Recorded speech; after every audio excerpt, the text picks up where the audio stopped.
Hi, I'm Anna Falk, I'm Alex Heimerman. And I'm Michael Adams. and we are presenting on Egypt. All right, so for the start of Egypt, we have Muhammad Ali, who reigned from 1805 to 1848.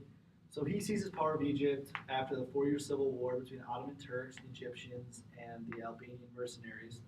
And once he took control of Egypt, the Ottoman Sultan acknowledged his position as the undisputed master of the country.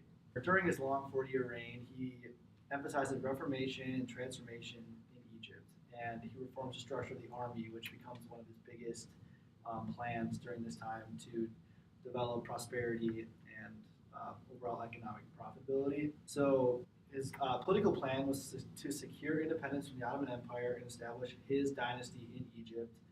And he believed this power would come from the building up the army and navy in the country. So he restructured his forces, the military forces, based on a European model, and he would establish training schools for people in the country where he'd send them to Europe to get trained and then come back, and these people would be the ones that would head the military and be the leaders and teachers of the rest of them. And in order to build this army that he wanted, he recruited or basically made peasants fight, and he had up to 130,000 of them gathered. And this kind of had a negative impact because it took all the people away from the countryside and into agriculture. And he funded these military operations by heavy taxation and reallocating the land. Muhammad's ability to direct the economy and to control its revenues was attained through a monopoly system. So he basically forced cultivators to sell directly to him at a fixed price, so the people in Egypt would sell their agriculture profit and benefits to him, and then he would resell them to the people in Europe. So he had full control over it. And the Europeans didn't like this because they knew that they couldn't buy directly from the Egyptian people, but they had to go through the government, and they knew they were kind of getting scammed.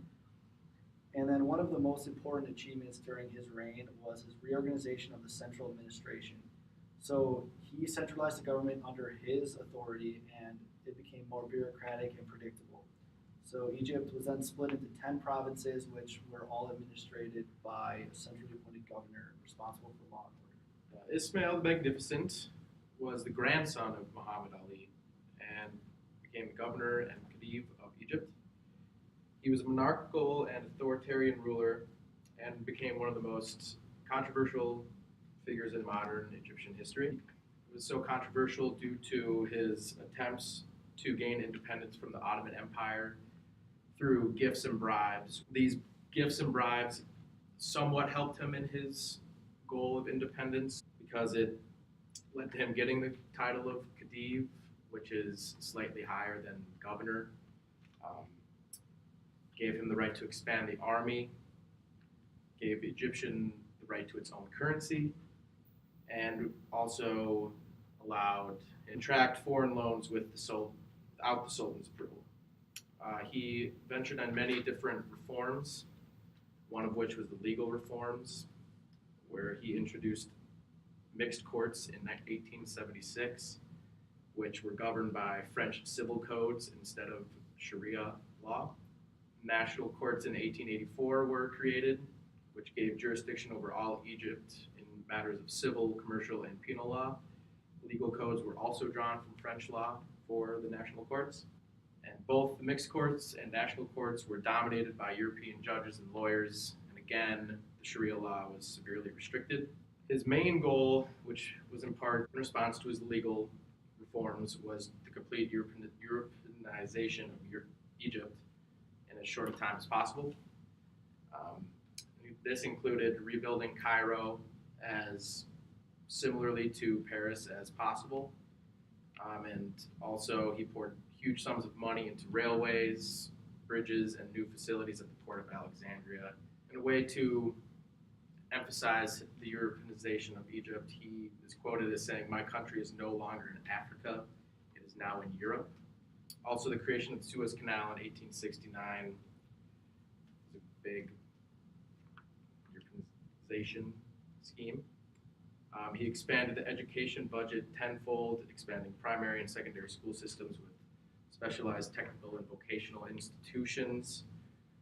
One of the reasons why he became infamously corrupt was he had borrowed huge sums of money from European European financial institutions, which led to a great debt for the country. He took out loans to pay back the previous loans, which has heightened the debt even more. And he also had to sell the 44% interest of the Suez Canal to the British. Okay, so now we are on to the Arabi Revolt from 1879 to 1882. So this is the first nationalist movement. So Ismail made his son Tawfiq the Khedive, or the Lord, and Tawfiq then issued the Law of Liquidation, which established Egypt's consolidated debt at 98.4 million, as well as it set a procedure for making regular annual payments of that debt. So kind of making a plan to establish that large debt that they have. And without Ismail in power in Egypt, there was a large struggle financially and politically. There was a lot of instability. And Ahmad Arabi wanted to represent the people, and he represented an authentic voice of Egypt, and he was the voice of the peasant population. And in 1881, the first movement of the Arabi Revolt began. So Arabi and other Egyptian officers protested a law that would prevent Egyptian fellah, or peasants, rising through the ranks to assume an officer status. So this was their first protest of the movement, and eventually that their protesting made that law go away. And the two main purposes of the Arabi movement were to eliminate foreign control of Egypt's finances and to sort of eliminate the supremacy of the Khedive by establishing constitutional limits to his authority, kind of limiting some of that power. And in 1882, Arabi was appointed Minister of War, and he started to make some provisions for the formation of a National Assembly. And this National Assembly would allow Egypt to determine their own budget and spending priorities. So now they're gaining a little bit more stability in their finances. And the Khedive Tawfiq relied on, during this time of the Arabi Revolt, he was relying on foreign support to remain in power, because he noticed that the Arabi Revolt was gaining a lot of support throughout the military and the peasants. And Britain and France didn't believe that Arabi as a leader could uphold the international financial obligations. So eventually British forces defeated Arabi's army, bringing the movement to an end. And Arabi was eventually sentenced to a life of exile. All right, so now moving on to the British occupation, which was 1882 to 1914. So this is a huge pivotal moment in Egyptian history, and Britain occupied Egypt in order for a couple reasons: to safeguard the Suez Canal, to make sure France did not occupy it first, and to restore Egypt's political and financial stability. So a pivotal figure in this, in the British taking over Egypt, is Lord Cromer, and he was in charge of Egypt, and he's from Britain. He was appointed to be in charge of Egypt with absolute authority for a quarter of the century. He basically wanted to restore Egypt's credit by paying off the debts and also minimize political agitation. So as we've all kind of talked about, Egypt was burdened with a lot of debt, and he realized that problem, and so did Britain, and they wanted to fix that. So he sought to expand Egypt's agricultural production, but make sure that they did not interfere with the economy and commerce of British people. So they gave them increase in cotton exports, which was their main revenue stream and their biggest export. So they helped them with that, but they didn't let them kind of dip into other agricultural or other economic sectors. So Cromer's policies on international finance would be considered a success. By the end, all their debts were paid off. There was a rise in agriculture, and this increased the standard of living for the countryside for the peasant people. And taxes were reduced, and forced labor was abolished. So the British governed Egypt in a rather odd way during this time. Since Egypt was still nominally in Ottoman province, Egyptian personnel still occupied the posts and some of their government positions as civil servants and ministers.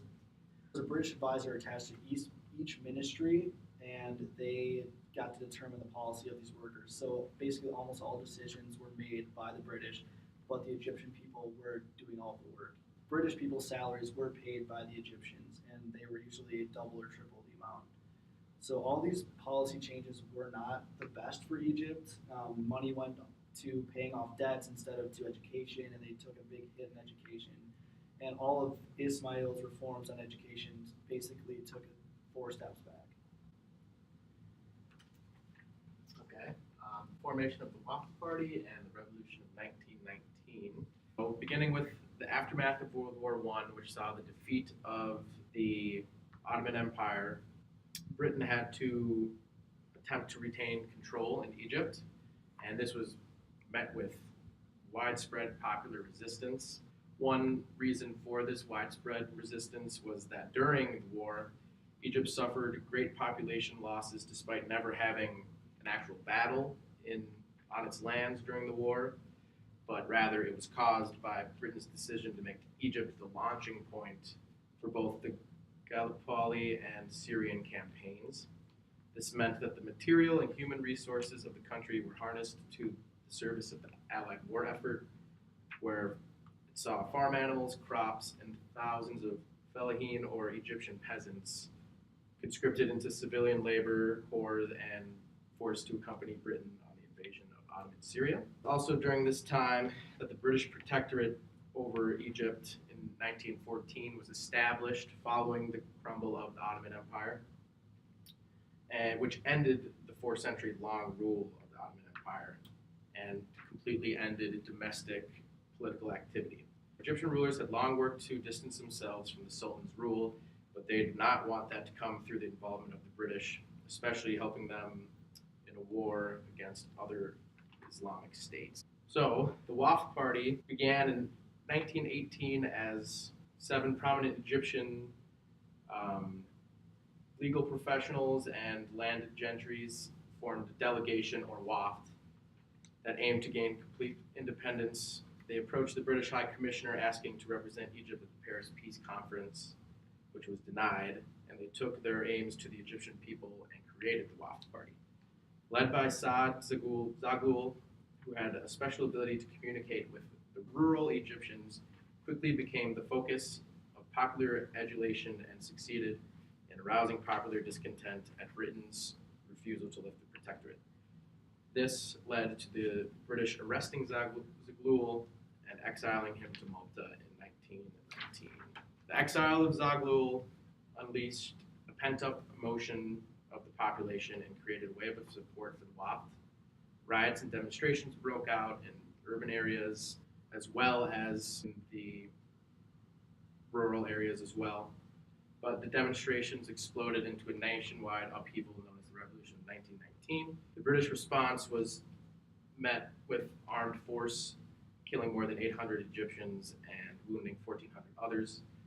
This led to the British High Commissioner, General Allenby, to allow Zaghloul and his companions to appear before the Paris Peace Conference, elevating the Wafd to the role of national representatives. After the 2 years, an agreement was reached that finally ended the British protectorate over Egypt and elevated the Egyptian ruler status to king, but also did not give Egypt full independence. Britain was still responsible for the security of imperial communications in Egypt, the defense of Egypt against foreign aggression, the protection of foreign interests and foreign minorities in Egypt. Egypt's liberal experiment, which lasted from 1924 to 1936, began with the Constitution being created in 1923, which were followed by elections for the first parliament in 1924, where the Wafd Party received 90% of the seats in parliament and also provided Zaghloul the opportunity to become the first prime minister of Egypt. This might seem like it would become a great moment for Egypt, but it began Egypt's troubled and short-lived experiment with parliamentary democracy. There were 4 main factors that militated against the efficient functioning of Egypt's democracy. First was the nature of the Constitution itself, which gave extensive powers to the king. Second was the continued involvement of the British in Egyptian politics, undermining the parliamentary system as a whole. Thirdly, the Wafd and the smaller parties never adopted the principles of compromise and respect for the opposition, which led to Zaghloul just becoming as authoritarian as the king himself. And finally, the continuous struggle for power between the Wafd, the monarchy, and the British. In 1936, the British and Egyptians agreed to renegotiate the constitution, which recognized Egypt's independence, but still maintained British forces have a presence in the Suez Canal zone. So it was pretty much just the same constitution, but this time it was negotiated under the Egyptian elected Wafdist government. In response to this, the Muslim Brotherhood was created in 1928 by Hassan al-Banna in response to the Europeanization of Egypt. The Muslim Brotherhood stressed the restoration of Islam as a guiding force in national life. He called for the re-implementation of the Sharia, arguing the ills from which Egypt suffered could be traced to the replacement of Quranic principles by secular, legal, and political institutions. They still wanted to take advantage of the technological advances, however, of the 20th century without compromising their commitment to Islamic values.